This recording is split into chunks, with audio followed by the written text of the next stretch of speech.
Hello viewers, जय हिंद। आप सभी का स्वागत है पाथफाइंडर्स बाय अनअकैडमी पे। सो फ्रेंड्स, सीज फायर तो हो चुका, बट क्या अभी पिक्चर खत्म हो चुका है?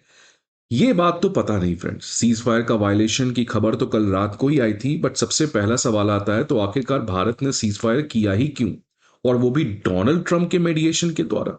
यही वो व्यक्ति है डोनाल्ड ट्रंप जिसके आईएमएफ ने $1 बिलियन का फंडिंग पाकिस्तान को दिया। क्या सीज फायर के पहले पाकिस्तान को फटकार लगाया गया था? क्या America had the courage to even speak that India तो रोकेगा मारना, लेकिन पहले आप ये भी तो बोलो कि पाकिस्तान को टेररिज्म बंद करना चाहिए? तो इस सवाल के ऊपर आएंगे कि क्या सीज फायर से Pakistan has much more benefit than India, right? तो ये एक बहुत बड़ा पर्सपेक्टिव है। बट उसके जाने के पहले मैं क्यों आज इसके बारे में इतना स्ट्रेस कर रहा हूं फ्रेंड? बिकॉज एक बहुत ही शॉकिंग डेवलपमेंट आ रही है। इनफैक्ट शॉकिंग तो आप छोड़ दीजिए, इनफैक्ट इंडियंस के लिए तो ये बात पहले से पता है, बट उन तारे सारे तमाम वर्ल्ड के कंट्रीज, उन आईएमएफ के 25 बोर्ड मेंबर्स के लिए ये वीडियो मैं जरूर दिखलाना चाहूंगा कि कैसे पाकिस्तान के एयरफोर्स के एक सीनियर ऑफिसर ने खुद प्रेस कॉन्फ्रेंस में आज कबूल लिया कि पुलवामा टेरर अटैक में अगर किसी का रोल था तो वो थी पाकिस्तान की मिलिट्री। फ्रेंड्स, भारत ये तब से कह रहा है, लेकिन कोई मानने वाला नहीं था। पाकिस्तान कह रहा है इन्वेस्टिगेशन करवाओ, लेकिन आज ये देखिए किस तरीके से, अनजाने या जाने में कैसे, इन्होंने पब्लिकली इस चीज को कबूला कि हां, 2019 के पुलवामा अटैक में पाकिस्तान मिलिट्री की एक अहम भूमिका थी। फ्रेंड्स, 2019 की पुलवामा इंसिडेंट एक बहुत दर्दनाक इंसिडेंट थी, जब हमारे देश के नौजवान ताकतवर 40 पैरामिलिट्री पर्सनल शहीद हो गए एक सुइसाइड बॉम्बर के द्वारा। ऑब्वियसली इसका पूरा ट्रेनिंग पाकिस्तान और पाकिस्तान की आईएसआई और मिलिट्री के द्वारा करवाया गया था। भारत ने इसके रिटेलिएशन में सर्जिकल स्ट्राइक किया, फिर यूएस आया, फिर यूएस ने इसको सीज फायर करवाया, फिर सेम टूरिस्ट पे अटैक हुआ, ट्रंप आए, सीज फायर हुआ। तो ये क्या है फ्रेंड्स कि पहले तुम मारो आके इंडियंस को, फिर हम तुमको थोड़ा मोड़ा मारेंगे और फिर सीज फायर करवा लेंगे। There has to be a strong message given to Pakistan that इस तरीके से boss you can not get away with it, you can not get away with it. Our life of 40 paramilitary personals we have not forget. The 26 tourists who have been killed in a heinous offense, Indians will never forget. And Pakistan must pay a price, and it should be a very, very strong price, which their forefathers, their children, everyone will accept that. तो friends देखिए, same जब Pulwama attack हुआ था, उसके बाद उस समय भी चाइना ने इसी तरीके से पाकिस्तान का साथ दिया और कहा कि एक न्यूट्रल इंक्वायरी करेंगे। सेम चीज अभी भी हुआ। पहलगाम टेरर अटैक के बाद चाइना ने कहा कि पाकिस्तान के साथ एक इम्पार्शियल प्रोब, इंटरनेशनल इन्वेस्टिगेशन का। क्या ये लोग भूल जाते हैं कि ये क्लियर कट है कि पाकिस्तान इसी तरीके से इंटरनेशनल इन्वेस्टिगेशन की बात करता है, और फिर कोई इन्वेस्टिगेशन होना नहीं है, बस दुनिया को ये बताना चाहता है कि देखिए भैया, हम तो इनोसेंट हैं। कि यही चीज इन्होंने कबूला कि हमने किस तरीके से अपने टैक्टिकल ब्रिलियंस को शो किया पुलवामा में। अब इससे ज्यादा क्या प्रूफ चाहिए फ्रेंड्स? ये देख सकते हैं आप कि ये एक पाकिस्तान एयरफोर्स के सीनियर ऑफिसर हैं। इनके आप स्टार से समझ सकते हैं, और इनके बगल में जो बैठे हुए हैं वो भी आर्मी के एक सीनियर ऑफिसर हैं। आपको ये वीडियो जरूर आज दिख जाएगा। ये कोई फेक न्यूज नहीं है।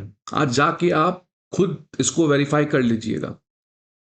अब बताइए फ्रेंड्स, और ये आज की खबर है, जस्ट 2 घंटे पहले की खबर है, कि कैसे पाकिस्तान की एयरफोर्स ने खुद ये कहा कि this is our tactical brilliance जो हमने पुलवामा में किया। मतलब इससे और क्या प्रूफ चाहिए फ्रेंड्स? इंडिया को तो पता है पहली बात, हमें नहीं जानना है ये चीज, बट ये दुनिया के लिए एक है। वो जो आईएमएफ में वोटिंग हुआ, 25 मेंबर्स ने वोट किया for a yes, India abstain, but they voted, and now see they have all the evidence. And this is also a slap to China, जो बार बार यूनाइटेड नेशन सिक्योरिटी काउंसिल में इनको बचाने का प्रयास करता है। तो फ्रेंड्स, ये पिक्चर यही नहीं रुकती है। अब आप यहां पे देखिए कि पाकिस्तान वापस से वही कुछ बड़ा करने जा रहा है। टिकल ब्रिलियंस जो ये लोग कहते हैं, अब वो हफीज सईद को पब्लिकली रिहा करने जा रहा है। अभी ऑलरेडी वो रिहा है, लेकिन अब उसको पब्लिकली एक तरीके से इनोसेंट प्रूव करके उसको रिलीज करना है, और ये केस वापस से लाहौर हाईकोर्ट में स्टार्ट हो चुका है। कि कैसे इसको जुडिशियल प्रोसेस के थ्रू, कि दुनिया ये ना कहे कि सरकार ने अपने मन से कर दिया है, तो एक इन्वेस्टिगेशन होगा, लाहौर हाईकोर्ट करवाएगी और उसको बेल देके छोड़ देगी। ये स्टार्ट हो चुका है। क्यों ना होता? बिकॉज देखिए कैसे लश्कर तैयबा के टेररिस्ट के मरने पर ये सारे पाकिस्तान के आर्मी ऑफिसर्स किस तरीके से शोक मना रहे हैं। So this was accepted. अब आता हूं मैं सीज फायर पे। शहबाज शरीफ ने कहा कि भैया पापा जी Trump, thank you for your leadership and proactive role for the peace in the region. Very good. We also thank vice president JD Vance. और ट्रम्प तो आपको पता ही है, सेल्फ ऑब्सेस्ड व्यक्ति। उन्होंने कहा कि मैं तो कश्मीर के सॉल्यूशन को भी रिजॉल्व कर दूंगा। एक दिन में ये रशिया यूक्रेन को भी रिजॉल्व करने जा रहे थे, इजराइल ईरान भी रिजॉल्व करने जा रहे थे, अब ये कश्मीर भी रिजॉल्व करेंगे। पहले भैया अपना देश बचा लो। अमेरिका में रिसेशन आ चुका है, स्टॉक मार्केट कोलैप्स है आपका, चाइना टैरिफ वॉर से आपकी खुद की इकोनॉमी को बर्बाद कर रहा है, और आप दुनिया के प्रॉब्लम्स को सॉल्व करोगे। I don't care, that is not my country. My country is India and I have to talk about India. That why IMF had to give loan, और वो भी इस समय। अब फ्रेंड्स देखिए, ये आईएमएफ लोन देता सीज फायर के बाद, बट अभी in the middle of war. Now IMF का decision without America it can not be taken. ये आपको भी पता है, हमें भी पता है। रशिया का यहां पे कोई रोल नहीं है। क्या इंडिया ने आईएमएफ, क्या ट्रंप ने आईएमएफ के इस पर्टिकुलर लोन देने के पहले कुछ टर्म्स एंड कंडीशंस पाकिस्तान के लिए भी सेट किए? आप कैसे कह सकते हो कि इंडिया रिटेलिएट ना करे, जब दूसरी तरफ आप इजराइल को प्रमोट करते हो? सेम चीज इजराइल पे हुआ तो आपने कहा कि Israel has all the right to self defence. In fact आपने उनको इतना वेपन भी दिया। लेकिन ये हिपोक्रेसी जो है, ये क्यों इंडिया के प्रति है? And this is also a call for the government of India and all for the people of 140 crore Indians, that we don't need to accept this Trump mediated ceasefire because Trump and US is a hypocrite। और कैसे बीच of war में $1 billion का cash, not for project और not for anything, ये पूरे पैसा cash में जाता। तो पाकिस्तान के लिए तो बढ़िया है भाई, पहले तुम टूरिस्ट को मारो, फिर आईएम जाके पैसा भी ले लो, बल्ले बल्ले है। कुछ छोटा मोटा स्ट्राइक झेलो इंडिया के द्वारा।